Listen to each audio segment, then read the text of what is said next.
En el nombre del Padre, y del Hijo, y del Espíritu Santo. Somos nada. Dios es todo. Padre, te amamos. Continúa, divina voluntad, pensando en nuestras mentes, circulando en nuestra sangre, mirando en nuestros ojos, escuchando en nuestros oídos, hablando en nuestras bocas, respirando en nuestros respiros, palpitando en nuestros corazones, moviéndote en nuestros movimientos, sufriendo en nuestros sufrimientos, y nuestras almas, unidas a tu voluntad, sean los crucifijos vivientes, inmolados para la gloria del Padre. Orando en nosotros, y después ofrécete a ti mismo esta oración como nuestra, para satisfacerte por las oraciones de todos y para darle al Padre la gloria que deberían darle todas las criaturas.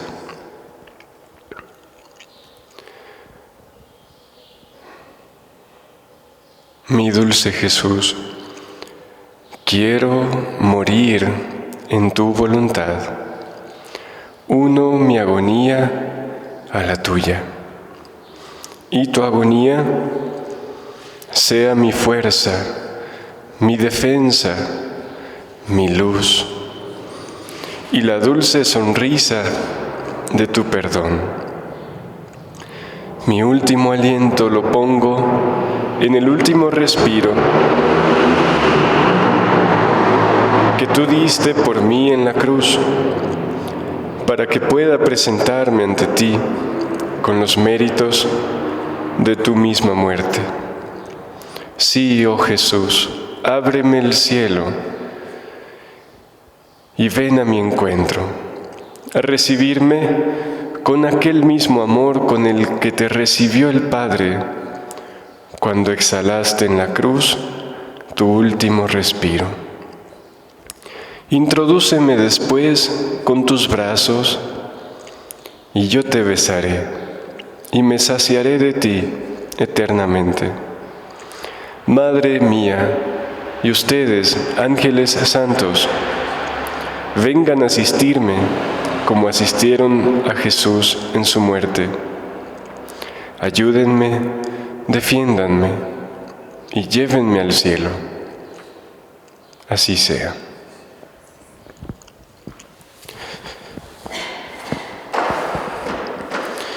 ¿Sí recuerdan esa oración? ¿Cómo se llama? Ofrenda de la propia voluntad a la hora de la muerte. La escribió Luisa.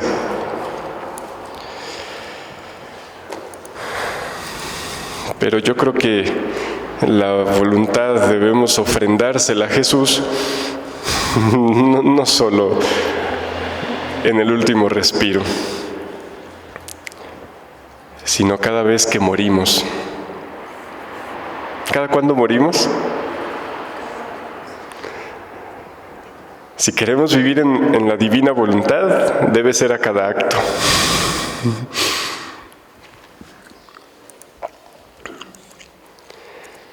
Bueno, hoy vamos a seguir meditando un poco sobre el Edén con relación al Calvario. Cuando ustedes escuchan Edén, ¿qué piensan?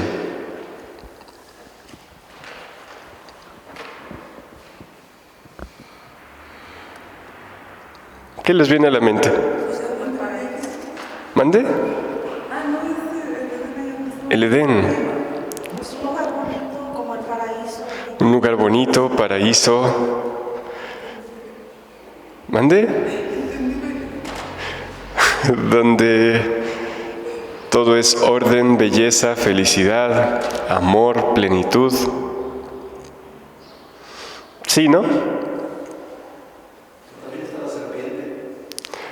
Ahí llegó la serpiente, ciertamente, también. ¿Y en qué se parecen el Edén y el Calvario?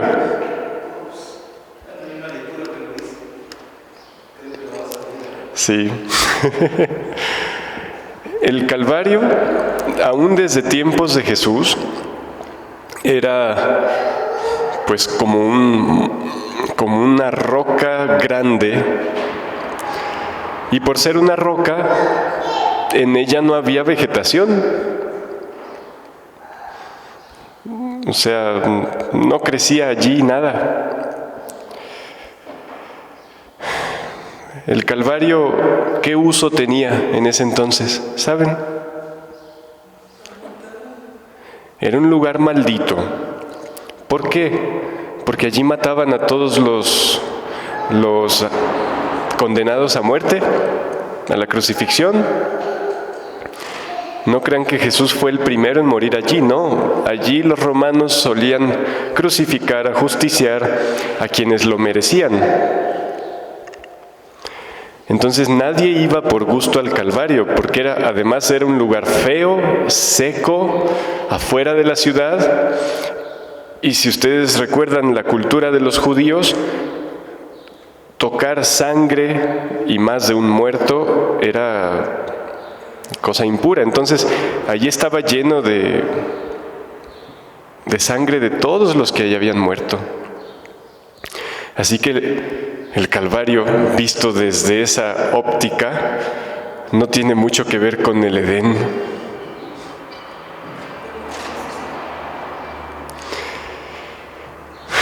Pero como tenemos un Dios muy curioso,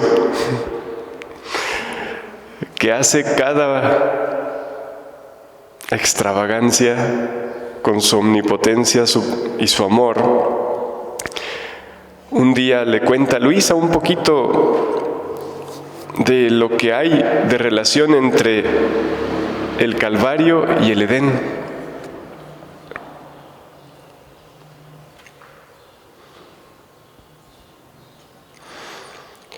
Quisiera preguntarles, ustedes de por sí, ¿qué similitudes se encuentran entre el Calvario y el Edén?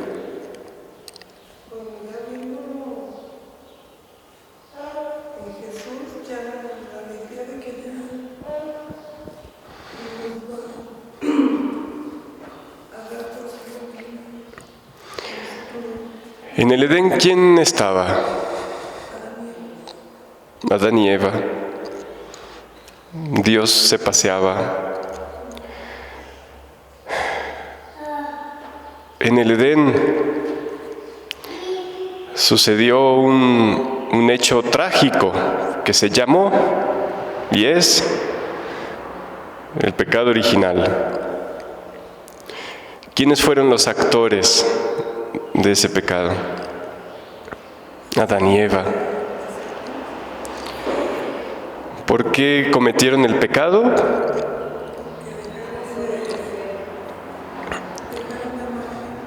Olvidaron cuánto Dios les amaba y quisieron hacer su propia vida y voluntad, separada de Dios.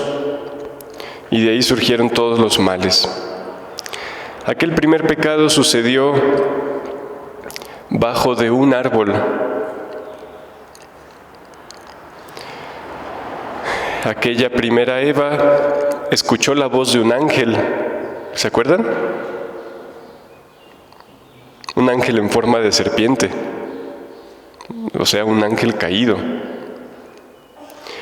En la segunda Eva, la nueva Eva, también escuchó y siguió las indicaciones de un ángel, pero no de un ángel caído, sino de un ángel fiel que se llama Gabriel, como Justino. No es tu apellido, ¿verdad? Gabriel es el apellido. Justino Gabriel Valdés. Luego, Allá había esos dos, el hombre y la mujer. Acá en el Calvario también hay dos de quienes depende todo lo que ahí está sucediendo. ¿Quiénes son? Jesús y María, el nuevo Adán, la nueva Eva. Aquellos primeros pecaron a la sombra del árbol. Acá estos redimen también bajo del árbol. ¿Cuál árbol? De la cruz. Bueno, pues esas son algunas semejanzas que ya la Iglesia y los santos padres ya habían pensado. Lo que vamos a leer hoy es Jesús explicando un poquito más de las semejanzas entre el Edén y el Calvario.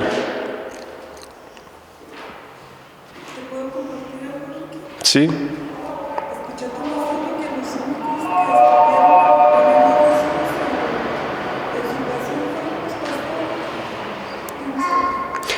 Sí, en Valtorta dice eso. Los demás van a decir que los apóstoles no estuvieron en el Calvario excepto Juan, pero los pastores que lo adoraron cuando era niño, sí. Esos fueron sus discípulos más fieles, porque ellos ya habían sufrido por Jesús, incluso desde la matanza de Herodes. Les mataron su familia y los hicieron huir de Belén, pero bueno, luego hablamos de los pastores.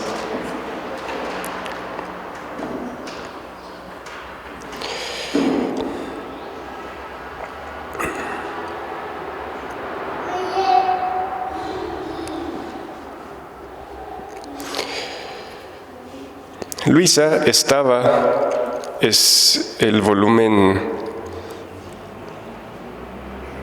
24, el 12 de abril de 1928.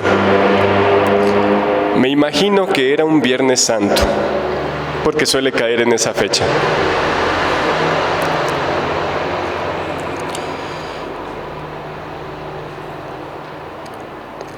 Y entonces Jesús le dice a Luisa: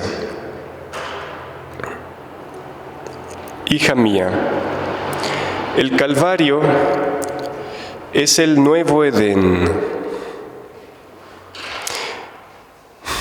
Con lo que decíamos al principio, uno dice, nuevo Edén, está muy raro eso. Ya en la otra práctica que tuvimos de vivir en el Edén, que fue hace 15 días,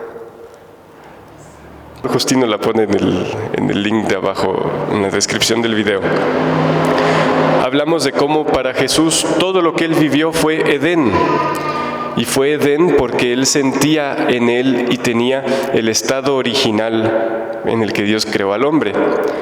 Pero aquí nos va a decir más cosas sobre el Calvario específicamente.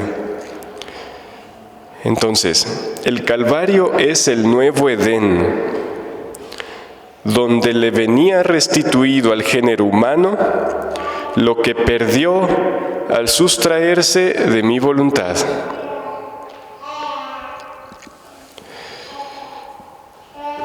Y dice, analogía entre el Calvario y el Edén.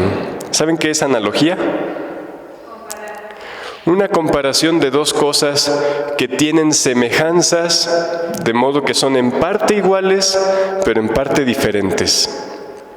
No es solamente ver dos cosas que son totalmente iguales, sino comparar dos cosas que tienen relación entre ellas, ciertas semejanzas y ciertas diferencias. Entonces dice Jesús, en el Edén el hombre perdió la gracia. ¿Qué es la gracia? ¿Ustedes saben?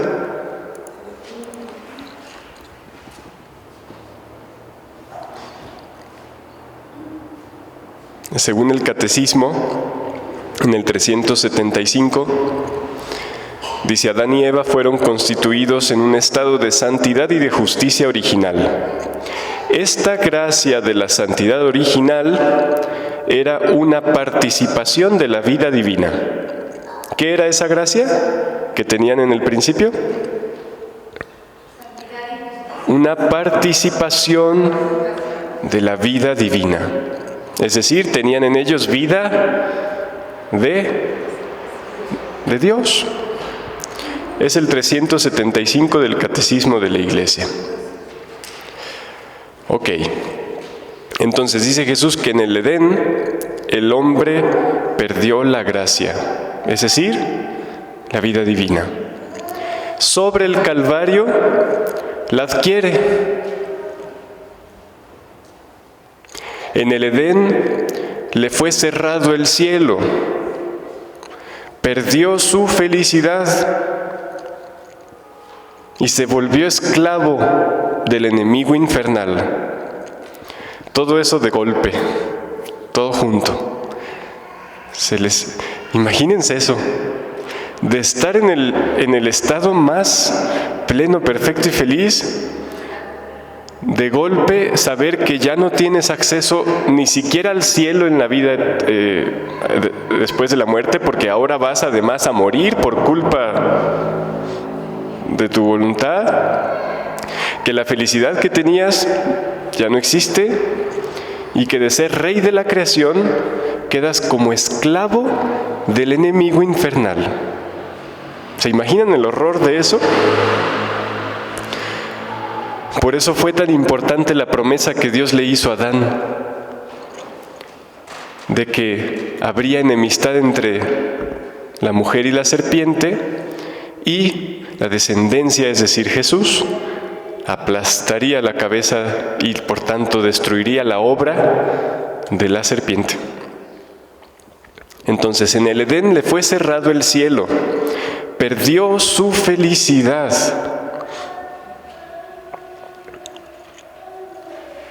¿Nosotros sabemos lo que es tener plenitud de felicidad y luego perderla? No mucho. Cuando mucho podemos pensar como en la infancia y decir, ay, cuando nada me preocupaba. Pero en sí lo que es la plenitud de la felicidad no lo conocemos como para sentir qué es perderlo. Perdió su felicidad y se volvió esclavo del enemigo infernal. Aquí en el nuevo Edén, ¿cuál es el nuevo Edén? El Calvario. Así dice Jesús. En el nuevo Edén le viene reabierto el cielo, readquiere la paz, la felicidad perdida.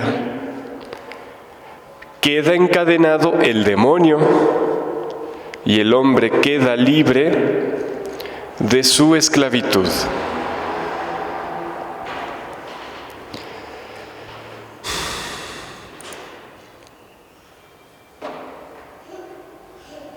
Readquiere la paz, la felicidad perdida. El demonio es encadenado y el hombre queda libre de su esclavitud.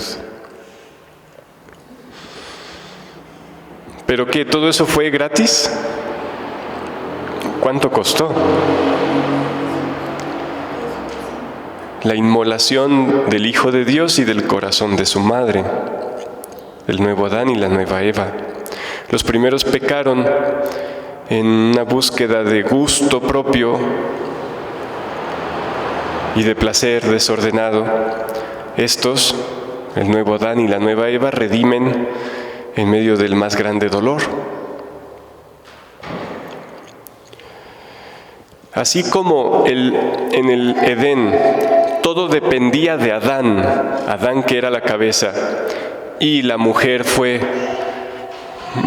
cooperadora de la obra, aunque fue ella quien lo indujo, sin embargo todo dependía de Adán. Acá, en el nuevo Edén, también todo depende de Adán, que es Jesús. Él es la cabeza. Y la mujer coopera. Y es ella también quien lo anima. En el nuevo Edén, en el primer Edén, Eva invitó a Adán a pecar. En el nuevo Edén es María quien le dice a su hijo: te doy la obediencia de morir. ¿Recuerdan esa frase? Bueno, en el Edén, el primero, se oscureció y se retiró el sol. ¿Cuál sol? El sol del fiat divino, espiritualmente. Y para el hombre fue siempre noche. Si recuerdan ustedes, la Virgen en el libro de la Reina le dice a Luisa que ella, con sus actos, empezó a formar el clarear del nuevo día. Pero esa noche, en medio de la cual llegó la Virgen María en su concepción a la tierra, comenzó desde el Edén en el principio de la historia. Y María y Jesús son quienes la revierten. Entonces, en el Edén se oscureció y se retiró el sol del fiat divino, y para el hombre fue siempre noche. Símbolo del sol que se retiró de la faz de la tierra en las 3 horas de mi tremenda agonía. ¿Ven por qué tenía que ocultarse? Bueno, no ocultarse, sino oscurecerse el sol en la pasión de Jesús, para simbolizar cómo la humanidad desde el primer Edén estaba en noche. El sol que se retiró de la faz de la tierra en las 3 horas de mi tremenda agonía sobre la cruz, porque no pudiendo sostener la vista del desgarro de su Creador, causado por el querer humano. ¿Qué causa el querer humano? El desgarro del Creador, hecho carne, que con tanta perfidia, el querer humano, había reducido a mi humanidad a este estado, y el sol, horrorizado, se retiró. Y cuando yo expiré, morí, reapareció de nuevo y continuó su curso de luz. ¿Por qué reapareció en cuanto Jesús murió?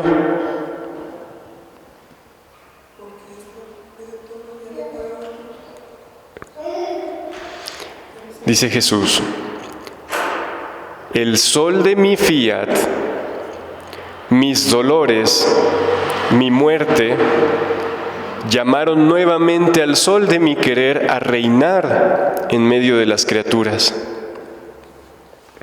Por eso a la muerte de Jesús vuelve a surgir el sol, como símbolo de cómo con sus dolores, con su muerte, readquirió el sol del divino querer para ponerlo en las almas. Así que el Calvario formó la aurora que llamaba al sol de mi eterno querer a resplandecer de nuevo en medio de ellas. Ese sol de su eterno querer es el reino de su voluntad. O sea, cuando el sol brilla plenamente en las criaturas, ese es el reino de su voluntad, que tiene su comienzo en el Calvario. La aurora es certeza de que ¿qué? Cuando se empieza a ver clarear el cielo, es certeza de que ¿qué? De que ahí viene el sol. La aurora es certeza de que debe salir el sol. Así, la aurora que formé en el Calvario asegura, si bien han pasado ya cerca de 2000 años, que llamará al sol de mi querer a reinar de nuevo en medio de las criaturas.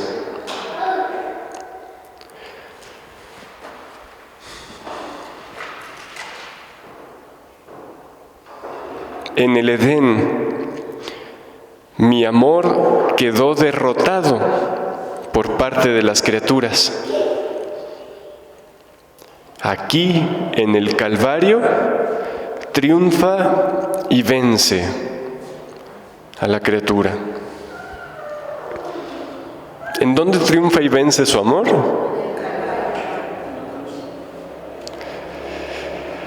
Y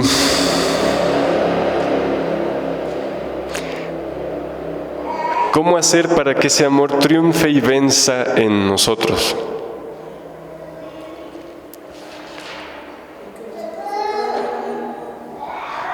¿Dónde es donde triunfa y vence ese amor? Aquí dice Jesús que en el Calvario. ¿Ustedes ya fueron? ¿No han ido? Pues I'm sorry. Porque es allí donde triunfa y vence, así que si ustedes no van, no va a poder triunfar y vencer en ustedes. Pero nadie dijo que haya que tomar un avión para ir. ¿Cómo hay que ir al Calvario?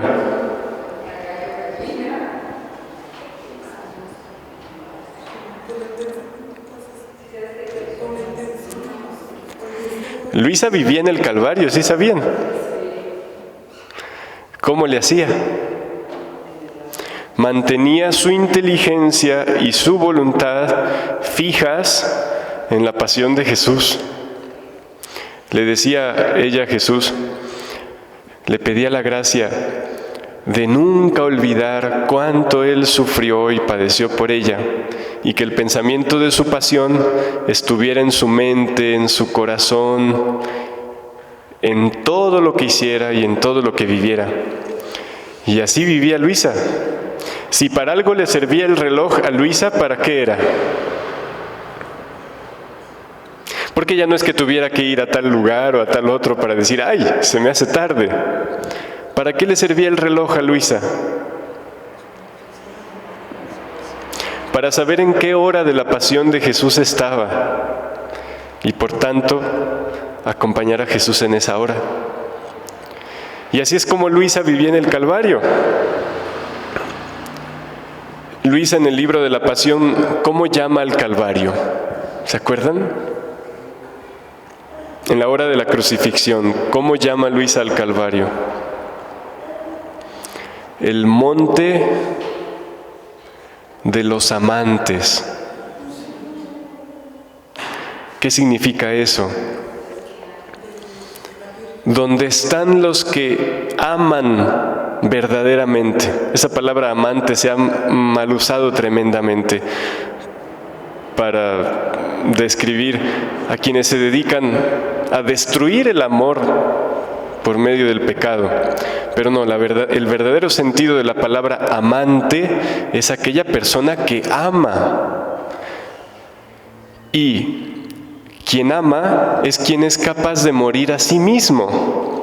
Así que todos los amantes viven en el Calvario, y ahí mueren y allí resurgen. Porque en la misma ladera del Calvario es donde está el sepulcro donde Jesús resucita. Así que el Calvario y el sepulcro, es decir, por tanto la resurrección, sucede en el mismo lugar. Así que ustedes quieren ir al monte de los amantes, que es el nuevo Edén, donde triunfa y vence el amor divino. El amor divino solo puede triunfar en quien va allí. Quien no va allí no puede ser vencido por el amor divino. Tan solo al leer el libro de la Pasión, Jesús va venciendo sobre nuestra voluntad terca y rebelde, y nos vence con su amor. Pero debemos vivir allí para que se mantenga la victoria del amor. Entonces, en el Edén, en el primero, mi amor quedó derrotado por parte de las criaturas. Aquí, en el Calvario, triunfa y vence a la criatura. Pero, insisto, ¿dónde triunfa y vence el amor divino? En el Calvario. ¿Y sobre quién triunfa y vence? Sobre la criatura que va allí, es decir, que mantiene allí su corazón, su inteligencia.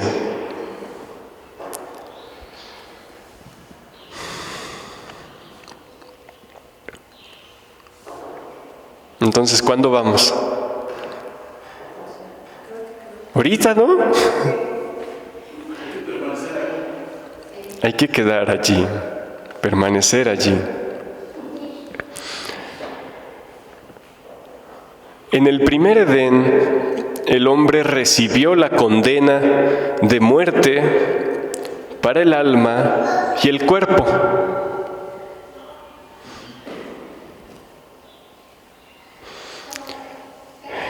La muerte física surgió de allí, pero la muerte física es solo un reflejo de la muerte más importante, que es la muerte del alma. En el segundo Edén, que es el Calvario, queda libre de la condena y viene reconfirmada la resurrección de los cuerpos con la resurrección de mi humanidad. ¿Para qué resucitar físicamente?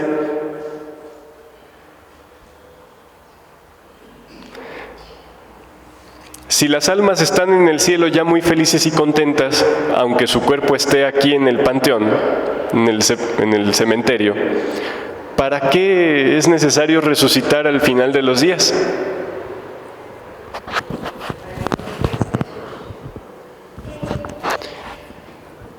Porque Dios creó toda nuestra naturaleza para recibir y corresponder su amor y para disfrutar de su felicidad. Así que a los que están en el cielo les falta su cuerpo.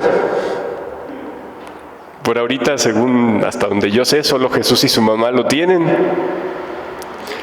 Así que nuestros cuerpos no van a quedar indefinidamente para siempre en el sepulcro. ¿Mandé? Ese quién sabe. Dice mi tía que el profeta Elías, pero es que el profeta Elías fue arrebatado físicamente al cielo, pero no al cielo de la vida eterna, porque en el tiempo del profeta Elías el cielo no estaba abierto. Entonces, posiblemente el profeta Elías no ha muerto. Eso es, la verdad es que es un misterio, nadie sabe exactamente cómo interpretar eso. Pero entrar al cielo de la vida eterna, del paraíso, no era posible hasta después de la muerte de Jesús, que fue por las almas del limbo, del seno de Abraham. Entonces, ¿qué pasó exactamente con Elías? No estamos muy seguros. Es posible que todavía tenga una misión que completar. Bueno, pues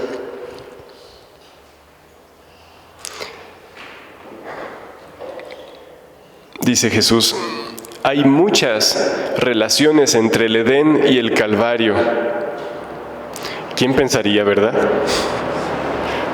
Cosas tan diferentes, tan opuestas.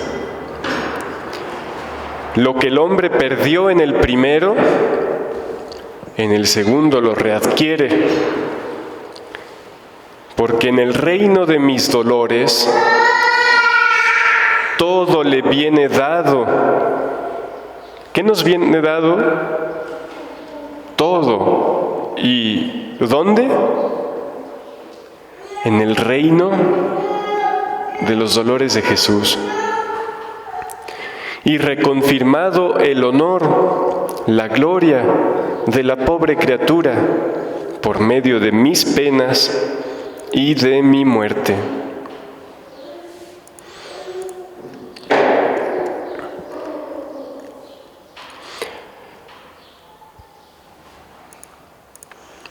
Dice el catecismo,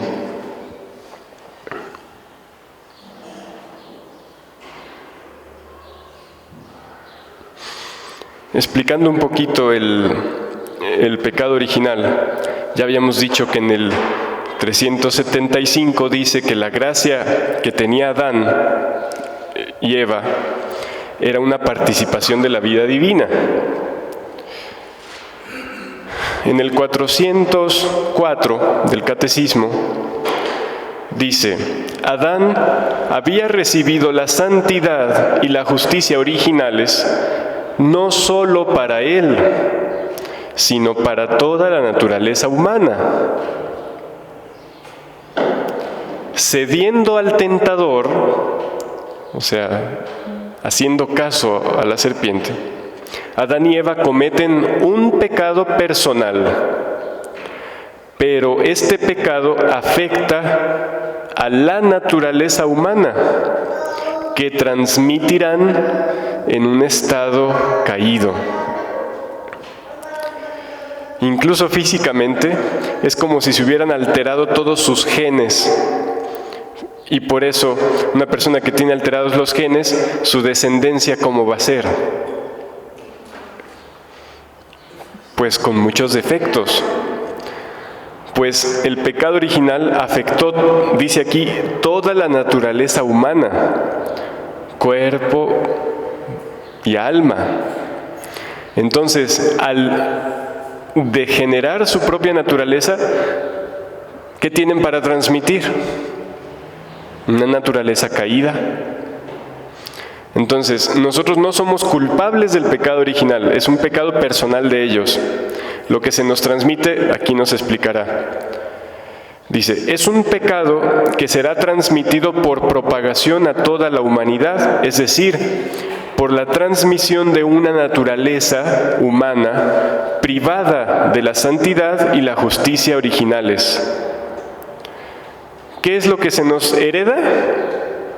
Una naturaleza humana que ya no tiene la justicia y santidad que tenía la naturaleza que Dios creó.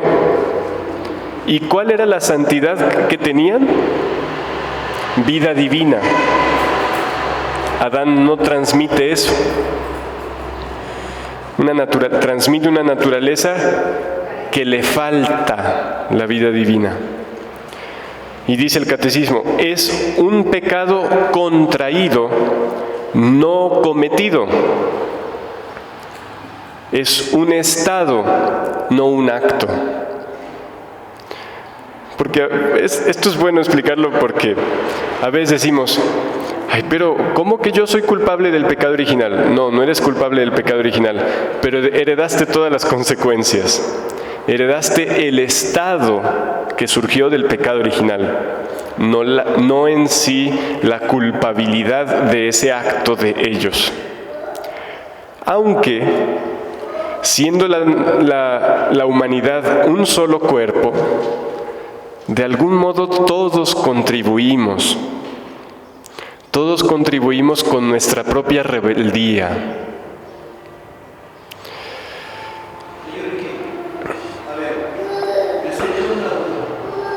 Entonces el sacramento del bautismo viene a quitar ese estado, no el pecado original.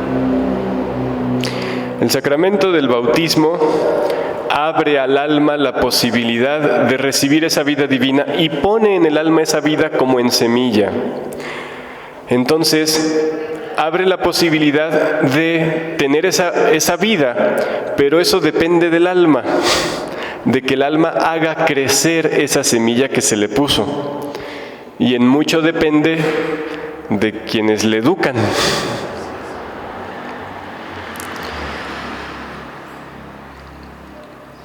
Entonces dice el 403, Adán nos ha transmitido un pecado con que todos nacemos afectados y que es muerte del alma. Así sencillito es el pecado original, ¿eh? Se define como ¿qué? Muerte del alma. ¿Podría haber algo peor?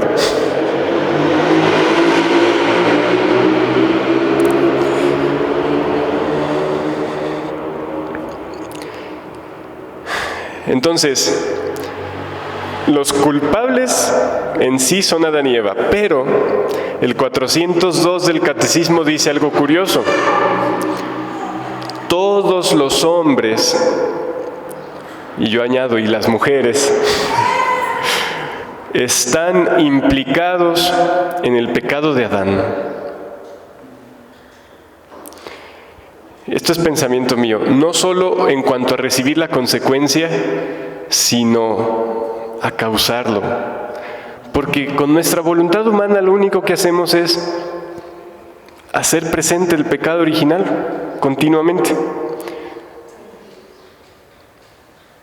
Así como la santidad de los santos, por la comunión de los santos que hay, ayuda y se difunde en todos, de algún modo también el pecado afecta a todos. Así que nos afectamos para bien y para mal mutuamente. Y dice el Catecismo, San Pablo lo afirma: por la desobediencia de un solo hombre, todos fueron constituidos pecadores. Como por un solo hombre, y eso es Romanos 5:19, y luego, como por un solo hombre entró el pecado en el mundo y por el pecado la muerte, y así la muerte alcanzó a todos los hombres, por cuanto todos pecaron. Romanos 5:12. Y dice el Catecismo, a la universalidad del pecado y de la muerte, el apóstol Pablo opone la universalidad de la salvación en Cristo. O sea, aquel primer pecado hecho por Adán afecta y es a todos, y todos están implicados en ese pecado, porque todos lo hacemos nuestro, con nuestra voluntad.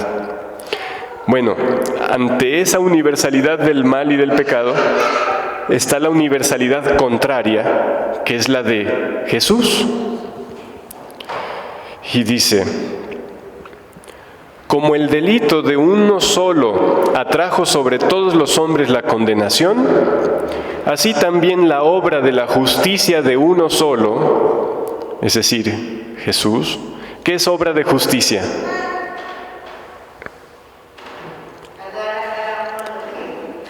Ser justo, dar lo que corresponde a quien le corresponde. Jesús, ¿qué hace con su voluntad humana? La entrega por entero y por completo a permanecer fundida en la voluntad divina del Padre, en todos sus actos.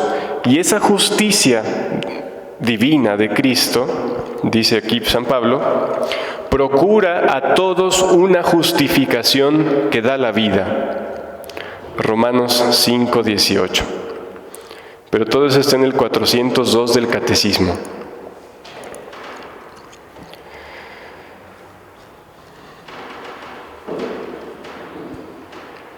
Y dice Jesús, el hombre con sustraerse de mi voluntad formó el reino de sus males, de sus debilidades, pasiones y miserias.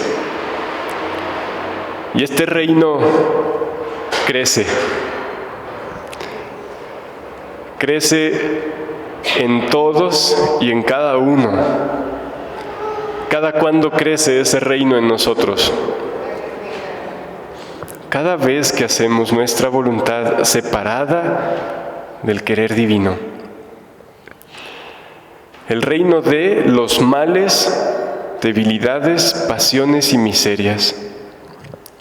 Y dice Jesús, yo quise venir a la tierra, quise sufrir tanto, permití que mi humanidad fuese lacerada, le fuera arrancada a pedazos su carne, toda llena de llagas, y quise también morir para formar, por medio de mis tantas penas y de mi muerte, el reino opuesto a los tantos males que se había formado la criatura. El reino que se formó con el pecado original, Jesús dice que es el reino de sus males, debilidades, pasiones y miserias. El reino opuesto que Jesús forma, si es opuesto, ¿cómo es? El reino de todos los bienes, de toda la fuerza, de todo el orden, de toda la belleza y la virtud divina. Un reino, dice Jesús, no se forma con un solo acto, sino con muchos y muchos actos. ¿Hay alguien que diga, quiero una casa, y haga un chasquido y ya la tiene? No, ¿verdad? ¿Cuánto se debe hacer? Se debe tener el terreno, se debe pensar, estudiar cómo hacerla, dónde traer los materiales, quién lo haga. Bueno, pues el reino de la divina voluntad lo forman entre Jesús y su madre, y requirió de tanto esfuerzo. Dice Jesús, un reino no se forma con un solo acto, sino con muchos y muchos actos. Y por cuantos más actos, tanto más grande y glorioso se vuelve un reino. Así que mi muerte era necesaria a mi amor. ¿Qué entienden por esa frase?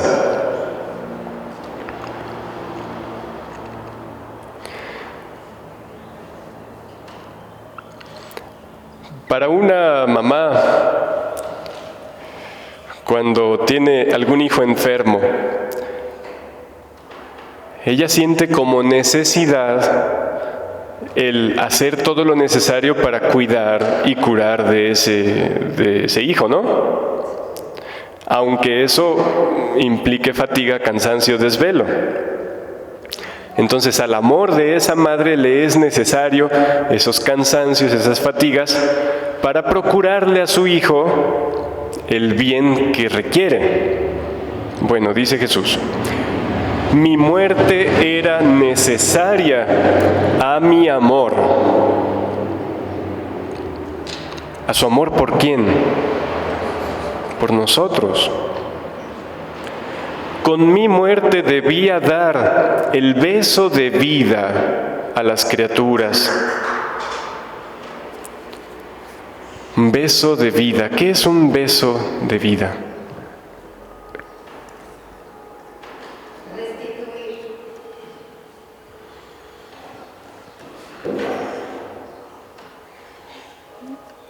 Beso es un gesto de amor, pero que significa unión, fusión.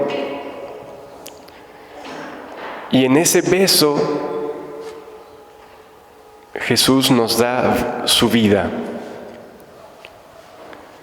Así que la muerte es un beso de vida para nosotros, la muerte de Jesús. Con mi muerte debía dar el beso de vida a las criaturas, y de mis tantas heridas debía hacer salir todos los bienes para formar el reino de los bienes a las criaturas. ¿En cuál reino se quiere vivir? ¿El de los males, las debilidades, las pasiones, las miserias, la oscuridad? ¿O el reino de los bienes, de la fuerza, la santidad, el amor, la vida, la luz? Dice Jesús, por eso mis llagas son fuentes que desbordan bienes, y mi muerte es fuente donde brota la vida a provecho de todos. Alguien se puede preguntar, si ya estamos en Pascua, ¿por qué estamos hablando del Calvario y de la pasión de Jesús? Es que no se pueden separar. Tan solo físicamente, como les dije hace ratito, está el Calvario, y en el mismo montecito, un poquito más abajo, estaba el sepulcro de Jesús. Incluso físicamente están allí juntos. Y eso es para enseñarnos que la pasión y la muerte de Jesús son inseparables de su resurrección. Y dice Jesús, así como fue necesaria mi muerte, fue necesaria a su amor, al amor por nosotros, también fue necesaria a mi amor la resurrección. ¿Ustedes cuántas veces han dicho, Jesús murió por mí? Bueno, no decirlo tanto con palabras, sino pensarlo. Jesús murió por mí, muchas veces, ¿no?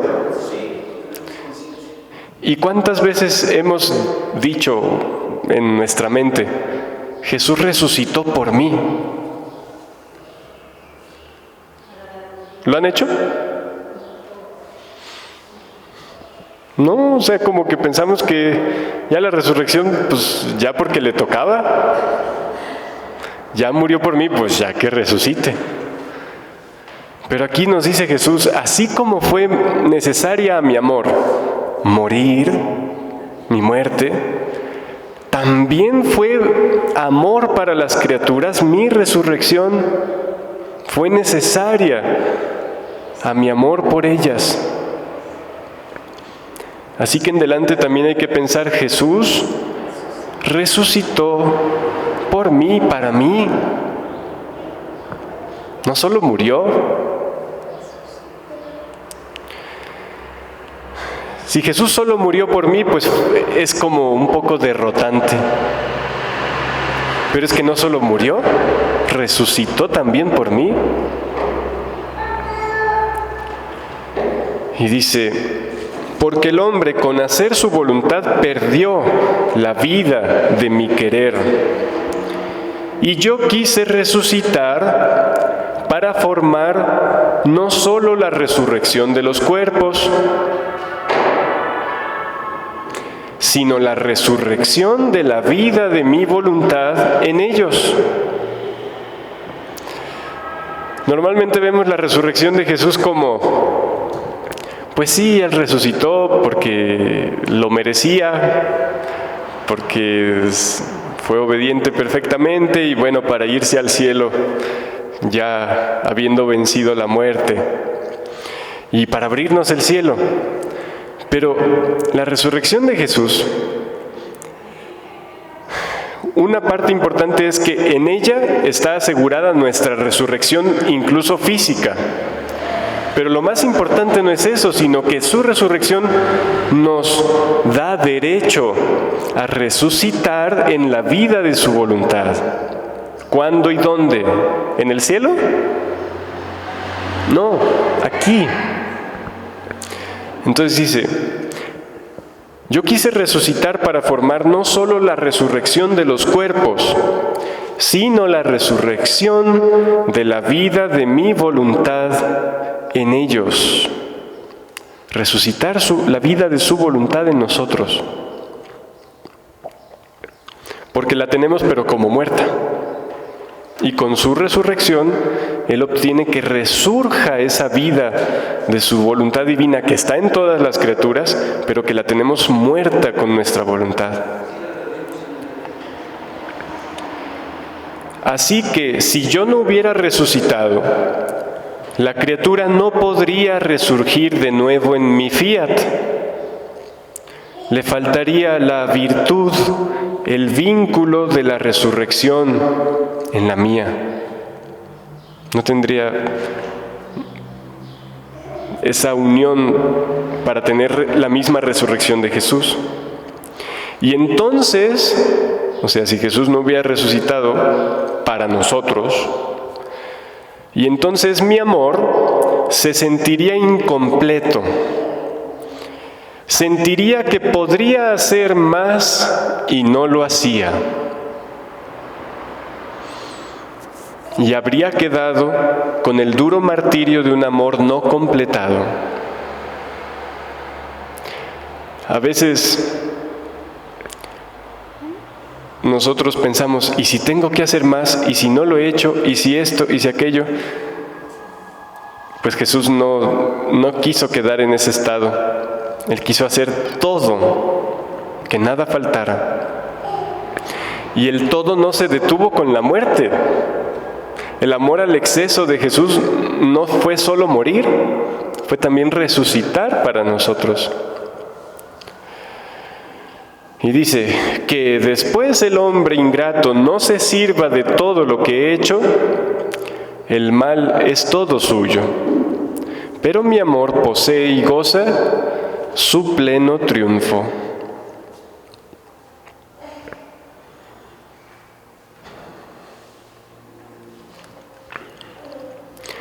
Y vamos a leer otro texto de la resurrección de Jesús. Este que leímos ahorita es 12 de abril de 1928, volumen 24. El que sigue es volumen 12, 15 de abril de 1919. Yo me imagino que en ese año era o Pascua o era el día de la resurrección de Jesús.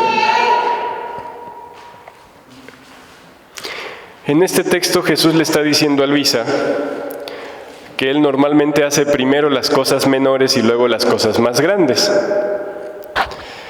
Y le dice, mira mi nacimiento, mira mi infancia, mira cómo fue todo como sencillo, oculto.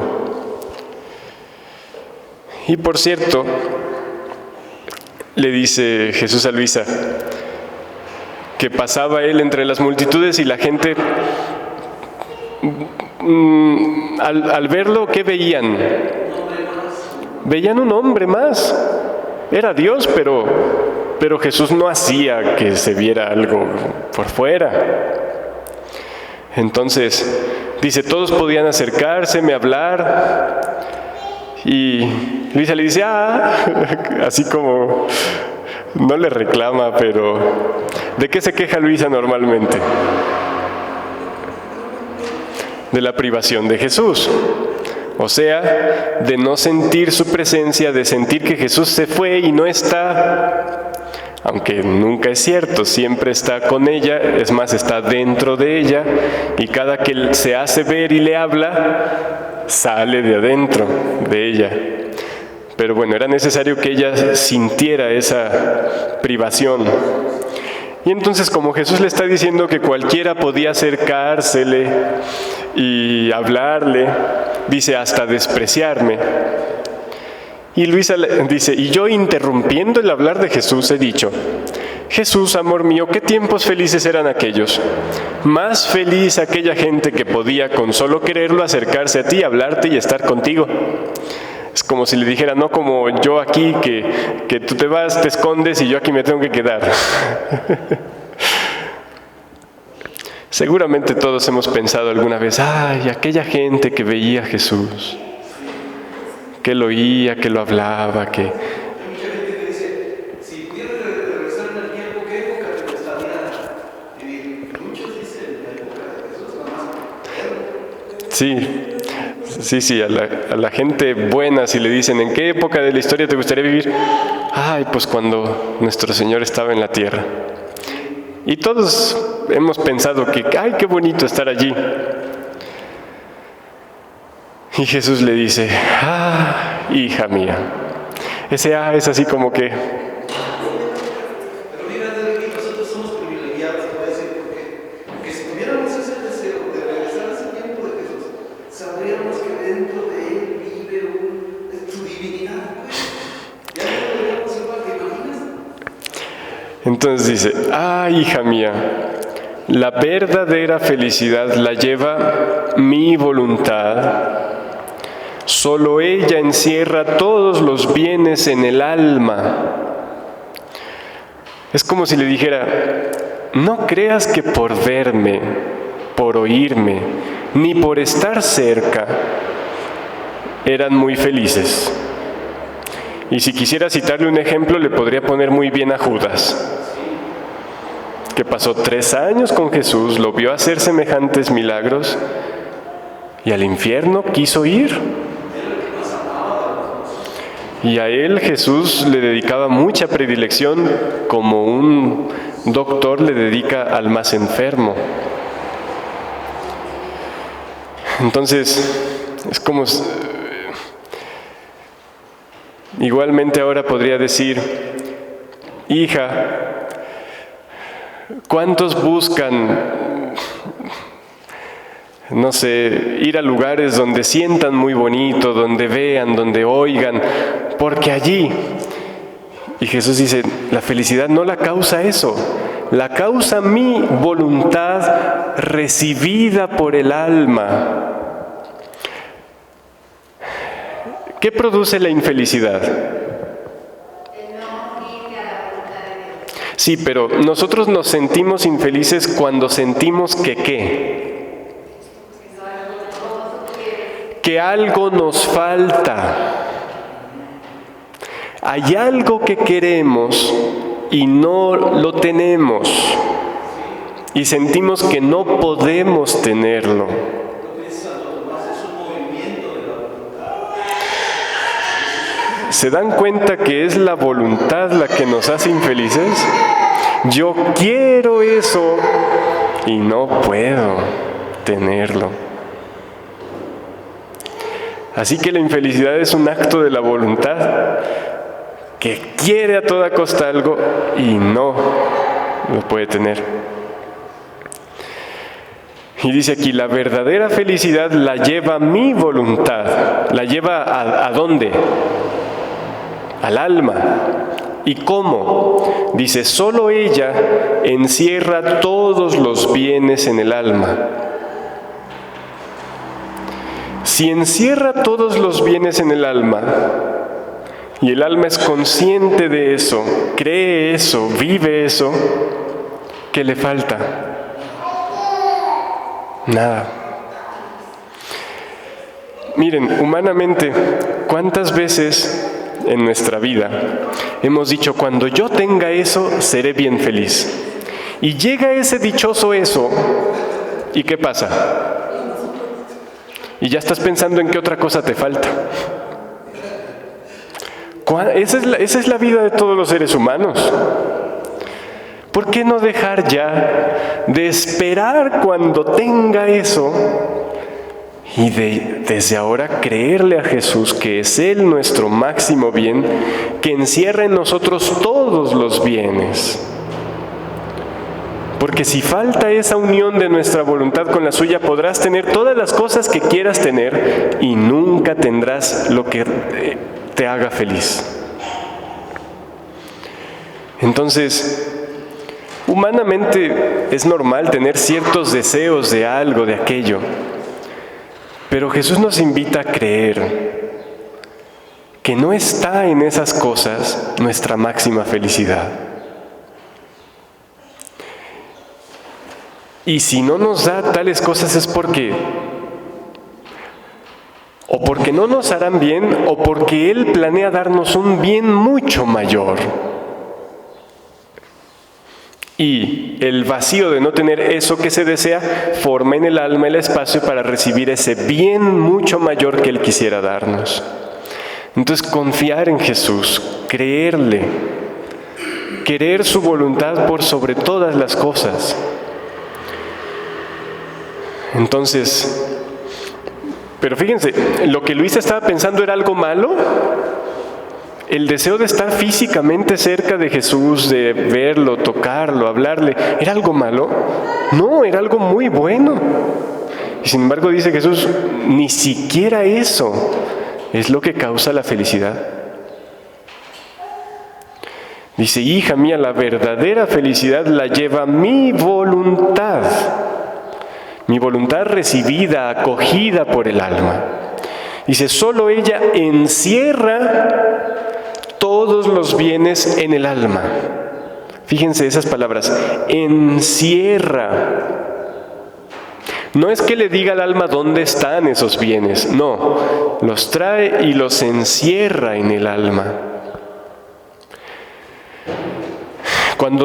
La finalidad de leer el libro de cielo, leerlo con conciencia, es conocer lo que su voluntad ha encerrado en nosotros para poderlo valorar y vivir.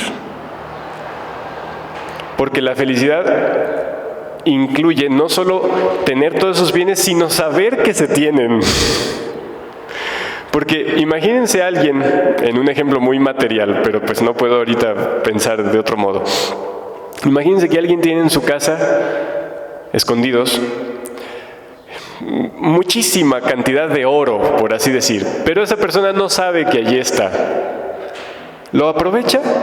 Aunque lo tenga allí como una propiedad suya. Por eso el conocimiento es el que nos hace poseer y disfrutar los bienes que Dios nos quiere dar. Por eso Jesús insiste tanto en la importancia de conocer las verdades del libro de cielo, porque nos hará valorar lo que Él nos ha dado con el don de su voluntad y por tanto gozar ese don. Entonces, Solo mi voluntad encierra todos los bienes en el alma, y haciéndose corona en torno al alma, la constituye reina de la verdadera felicidad. Bueno, eso en respuesta a la interrupción de Luisa. Porque dice Luisa, yo interrumpiendo a Jesús. Y Jesús le estaba diciendo que todo lo que él había hecho había sido muy sencillo externamente, nada aparatoso. Aún sus milagros los hacía de modo, no hacía que salieran rayos y luces, no. Con su saliva, con tocar, con su palabra, todo sencillo. Dice ahora, el portento, si hubo un portento, el portento de mi redención fue la resurrección. Fue su único acto así donde hizo salir en todos los sentidos la majestad de su divinidad. Dice, y nos da razones de por qué es el portento de la redención. Primero, más que refulgente sol, coronó mi humanidad, haciendo resplandecer aún mis más pequeños actos con un esplendor y maravilla tal que hicieron quedar estupefactos cielo y tierra. Que será principio, fundamento y cumplimiento de todos los bienes, corona y gloria de todos los bienaventurados.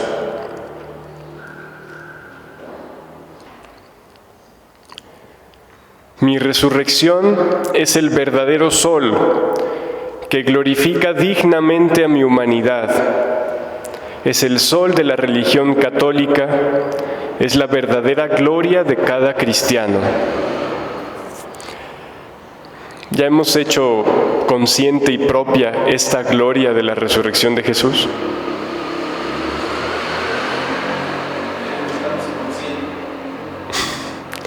Es que dice aquí, es la verdadera gloria de cada cristiano.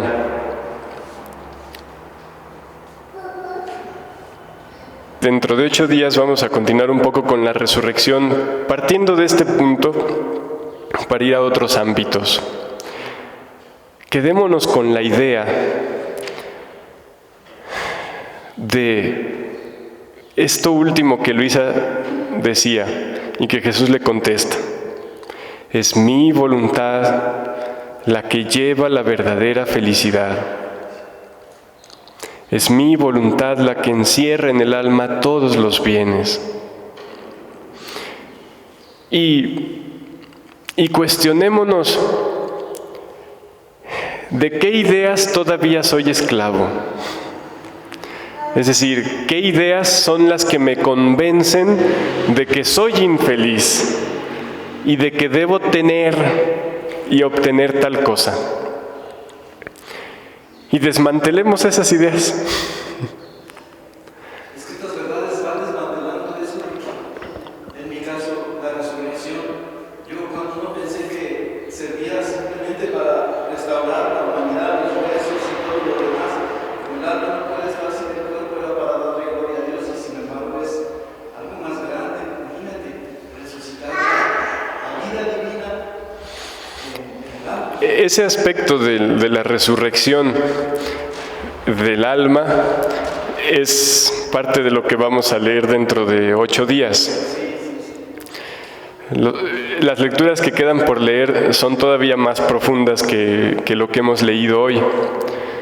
Pero quedémonos en eso, en creerle a Jesús que su voluntad recibida, acogida en mi alma, es la verdadera causa de la felicidad, que es la que encierra en nosotros a Jesús con todos sus bienes. Y es que fíjense, al faltar la vida de Jesús en nosotros, ni siquiera podemos disfrutar de todas las cosas que Él permite que nos rodeen con belleza, con dulzura, con alegría. Solo su voluntad nos abre los ojos para ver su amor en todas las cosas. A veces se llega a decir, por más mal que estés, ten por seguro que puedes estar peor. Entonces, los males de algunos a veces sirven para consuelo de otros, según un dicho un poco más desagradable.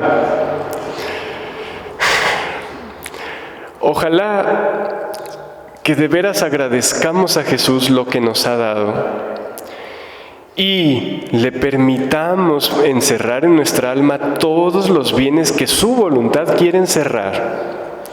Y guardemos esa idea de que, aunque poseas todos los bienes, si no los conoces, no los puedes valorar. Y por tanto, cada verdad del libro de cielo es un abrirnos los ojos.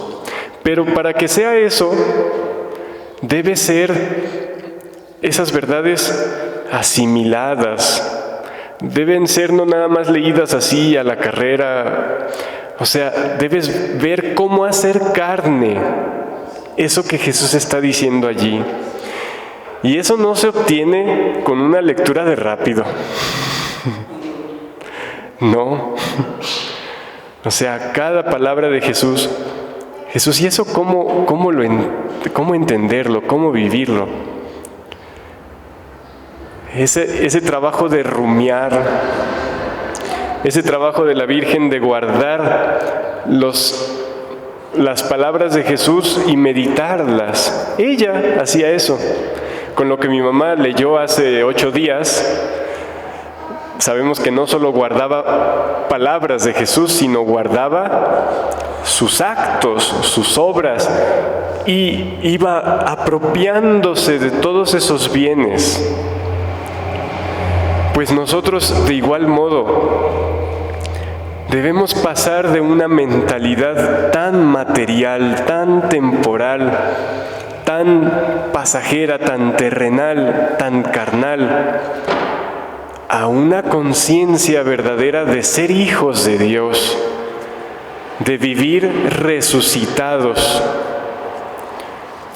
Como dice San Pablo aquella frase, puesto que habéis resucitado, buscad los bienes de arriba, donde está Dios. Y el máximo bien de arriba es su voluntad. Y valorar ese, como un ejemplo de ese pasar de la mentalidad material,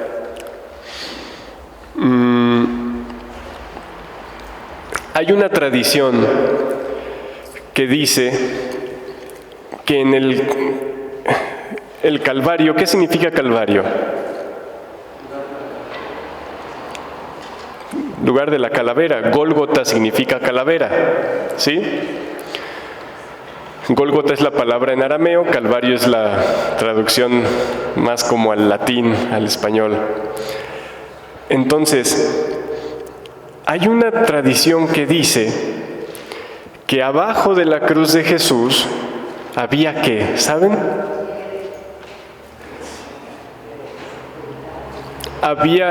Estaban los restos de Adán, sus huesos, su cráneo, calavera, Calvario, Gólgota. Hay una tradición que dice eso. Y bueno, creo que en los escritos de Ana Catalina Emmerich, que en realidad nunca escribió, y lo que se le atribuye, y esto es la postura de la Iglesia, lo que se le atribuye a Catalina Emmerich es lo que escribió un hombre que se llamó Brentano, que iba con ella le contaba y él escribía y completaba como él pensaba. Así que la Iglesia no reconoce totalmente como de Catalina los escritos que se difunden bajo su nombre. en su proceso de beatificación no los tomaron en cuenta como cosa de ella. Pero bueno, en todo eso que está escrito hay partes que sí son de ella. Y creo que ella, en esos escritos se dice que la cruz de Jesús fue hecha de la misma madera de aquel árbol que estaba en el jardín del Edén. O sea, nadie sabía eso, pues simplemente Dios se encargó de que así fuera. No es tan importante en sí, pero bueno.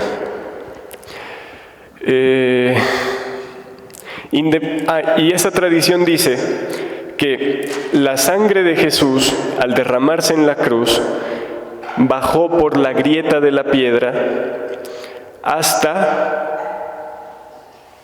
porque en el terremoto, según entiendo, se abría como un terremoto de la muerte de Jesús, la piedra del Gólgota, porque era un cerro, pero en realidad era una piedra muy grande, un cerro chiquito, pero una piedra enorme. Al quebrarse, la sangre de Jesús bajaría hasta el cráneo de Adán, que estaba abajo de la cruz de Jesús. Independientemente de si eso es solo una tradición, una idea, lo importante es que realmente la vida y la sangre de Jesús alcanzó hasta el primer hombre y a todos los hombres llevándoles la liberación. Bueno, ayer en Jesús María, una señora me comentaba de un video que ella vio, que yo también vi hace tiempo, de un señor que se decía ser arqueólogo y dijo haber encontrado el Arca de la Alianza debajo del Calvario. Por una cueva que se abrió, habría encontrado el Arca de la Alianza y en arriba del arca, en la tapadera, sangre que habría bajado de Jesús, de arriba del Calvario, allí. Y yo he visto ese video, ese señor se llamaba, creo que Ryan White. Y cuando lo ves, es un video cortito que vaga por WhatsApp. Es muy interesante, es así como que muy impresionante.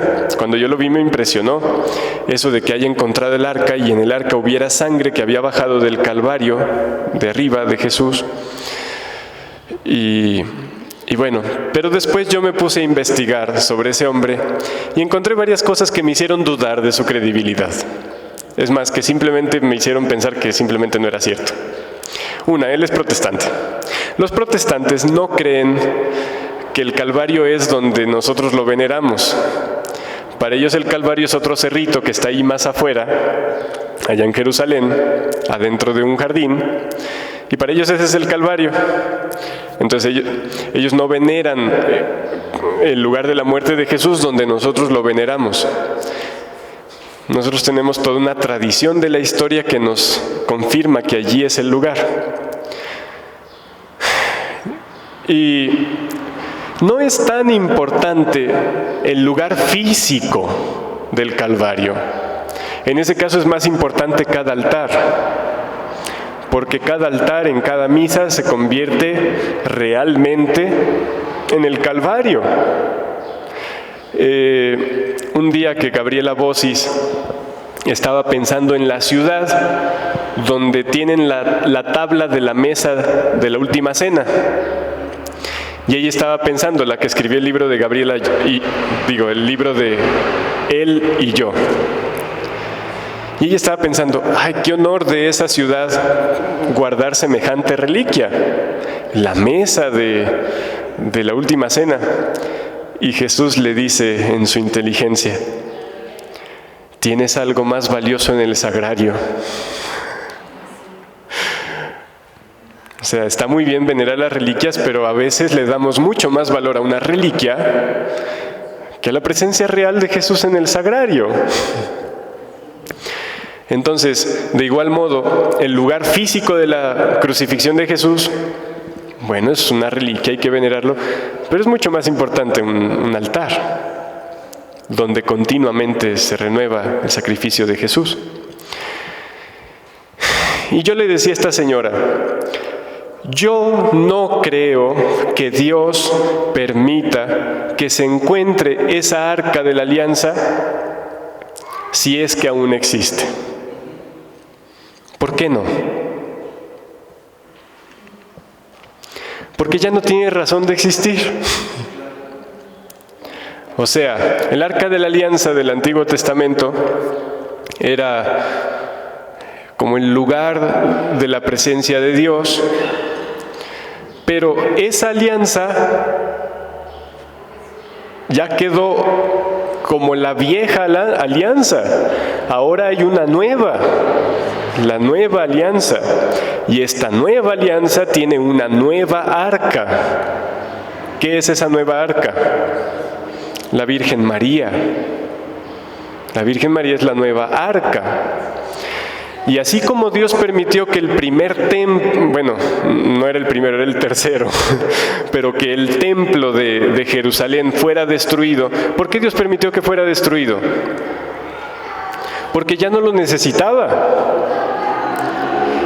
Estaba el nuevo templo, que es Jesús, y que es la comunidad de los creyentes, es decir, la iglesia, ¿sí? Y por eso Dios permitió que ese templo fuera destruido. Así como permitió que ese templo de la antigua alianza fuera destruido, a mí no me asombraría que haya permitido que ese objeto el arca de la alianza fuera destruido, porque ya no tiene razón de existir. Cada sagrario es mucho más importante que el arca de la alianza del Antiguo Testamento. María es el arca permanente espiritual que guarda permanentemente la vida de Jesús. Luego,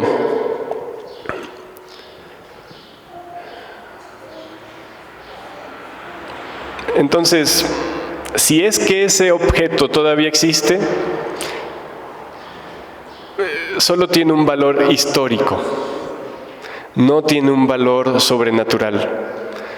Ante el valor inmenso que tiene Jesús sacramentado, y además entender que Él nos quiere como templos vivos, arcas vivientes que lo guardan.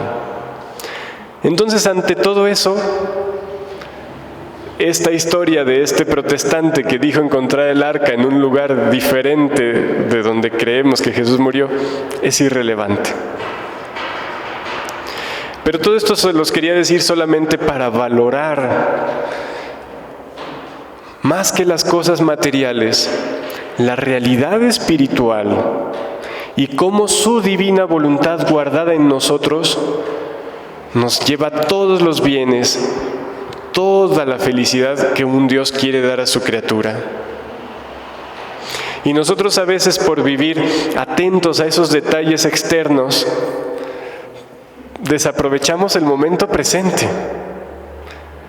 Desaprovechamos la posibilidad de gozar de la conciencia y la posesión de su voluntad, de su vida, de todos sus atributos, de sus actos, guardados en nosotros como nuevas arcas, templos vivos en el orden espiritual. Bueno, pues, valorar cada palabra de Jesús, permanecer en el monte de los amantes, porque ¿qué sucede allí? Dijo Jesús. Allí en el Calvario, ¿qué sucede? Allí es donde triunfa y vence su amor. Si yo quiero que su amor triunfe sobre mi voluntad, venza sobre mi querer humano tan rebelde, ¿qué tengo que hacer? Ir y quedarme allí, en el monte de los verdaderos amantes, para crucificar mi voluntad con Jesús y para en el mismo acto resucitar en su vida divina. Pero eso incluye vivir y pensar espiritualmente dice San Pablo, si en otro tiempo hemos considerado a Cristo con criterios de la carne, es decir, con criterios materiales de la tierra, pues, humanos, dice, ya no hay que hacer así, hay que verlo desde la óptica de Dios, ¿sí? Y por tanto desarrollar una fe que cree firmemente lo que Jesús nos ha dicho. Bueno.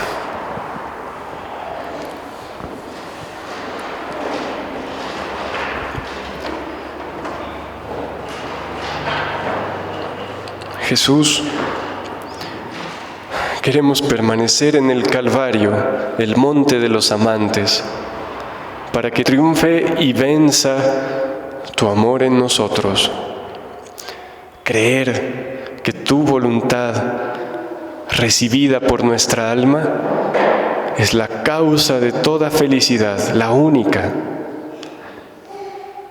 porque encierra tu vida en nosotros. Haznos vivir para conocer, profundizar, valorar y gozar esa verdad, esa realidad. Gloria al Padre y al Hijo y al Espíritu Santo.